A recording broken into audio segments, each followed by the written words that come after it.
Hi everyone, নন্দিতাস natural blog থেকে আপনাদের অনেক অনেক স্বাগত জানাই। বন্ধুরা, আজকে আমি রান্নাঘরে ঢুকে গেলাম সকালবেলাতে। তো কি রান্না করছি তোমাদের দেখাচ্ছি।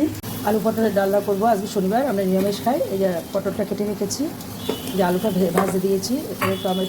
এখানে টমেটো, আদা, কাঁচা লঙ্কা, এখানে মশলাপাতিগুলো আছে। শুকনো লঙ্কা, পাঁচ ফোড়ন, অনেকে জিরে ফোড়ন দেয়, হলুদ, কিছু লবণ, জিরে গুঁড়ো, একটা ভাজা জিরে গুঁড়ো, আর একটা আর এখানে গোলমরিচ, গোটা গোলমরিচ, গুঁড়ো গোলমরিচ সব রেখেছি। এবার আমি আলুটা ভাজা হয়ে গেছে, এবার আমি পটলটা ভাজতে দেবো। পটলটা লাল লাল করে ভেজে তুলবো। এবার আমি মশলাগুলো রেডি করে নিই। ফোড়নে নিয়ে নিয়েছি শুকনো লঙ্কা, পাঁচ ফোড়ন, একটুখানি দারচিনি, এলাচ আর লবঙ্গ নিয়েছি। এটা ফোড়নে দিয়ে দেবো, তাহলে স্মেলটা ভালো বেরোবে। আর এখানে এমনি পরেও দেওয়া যায় অনেক সময়, পেস্ট করে বা কিছু, আমি গোটাই দেবো। আর এখানে হলুদ গুঁড়ো, নুন, এদিকে জিরে গুঁড়ো, এটা ভাজা জিরে গুঁড়ো, এটা ভাজা জিরে গুঁড়ো, আর এটা হচ্ছে গোলমরিচের গুঁড়ো। এ হচ্ছে আমার মশলাপাতি পটল আলু রান্নার জন্য। পটল আলু বিভিন্নভাবে খাওয়া যায়, দই পটল বা অন্যান্যভাবে খাওয়া যায়। চিংড়ি পটল, তো পটলও খাই, তারপর শস্য পোস্ত পটলও খাই। সেগুলো এক এক সময় বানাই আমি। আজকে প্লেন করবো। আর টমেটোটা কুচি কুচি করে কেটে নেবো, আর আদাটা ঘষে নেবো। এইটুকু জিনিস আমি গ্রাইন্ডারটা বার করি না, এটা এমনি এটাতেই ঘষে করে নেবো। এবার আলুটা ভেজে রেখেছি, পটল ভাজা হয়ে গেছে, এবার তুলে নেব।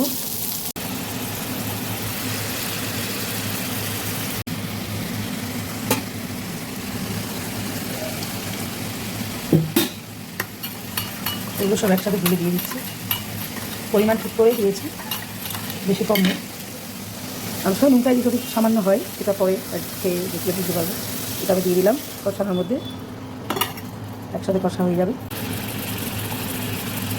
কষানোর মধ্যে পটল আর আলুটা দিয়ে দিলাম,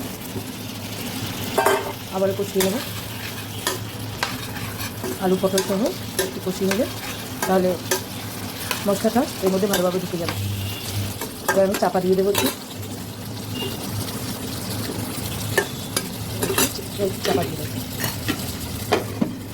এবার হতে থাকুক, এবারে একটু জল দিয়ে আবার বসে দিই। জল দিয়ে দিলাম, এবার একটু চিনিও দিয়ে দেবো। নিরামিষ তরকারিতে সামান্য চিনি না দিলে টেস্ট আসে না, একটু না হয় নোনতা নোনতা লাগে, খেতে ভালো লাগে না। তার জন্য আমি সামান্য চিনি দিয়ে দিলাম। জল দেওয়া হয়ে গেছে, চিনিও দেওয়া হয়ে গেছে, সব কিছু হয়ে গেছে। এবার শুধু সেদ্ধ হওয়ার বাকি আর পাকটা। এবার আমি আবার চাপা দিয়ে রেখে দেবো। এবার ফাইনালি নামিয়ে নেব। দেখো বন্ধুরা, পটল আলু রান্না কমপ্লিট হয়ে গেছে। এবার নামিয়ে নেব।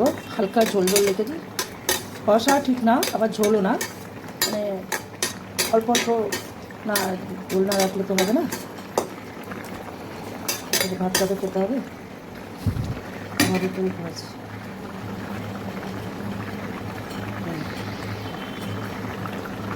তো দেখো রান্নাটা দেখতে কেমন লাগছে। বন্ধুরা, আলু পটল রান্না কমপ্লিট হয়ে গেছে। তোমরা দেখে বলো, কমেন্টসে জানাবে কেমন হয়েছে রান্নাটা। আমি খুব সিম্পল ওয়েতে রান্না করেছি, যেন রেগুলার খাওয়া যায়। বেশি রিচ করলে খাওয়া যায় না, শরীর খারাপ হয়ে যায়।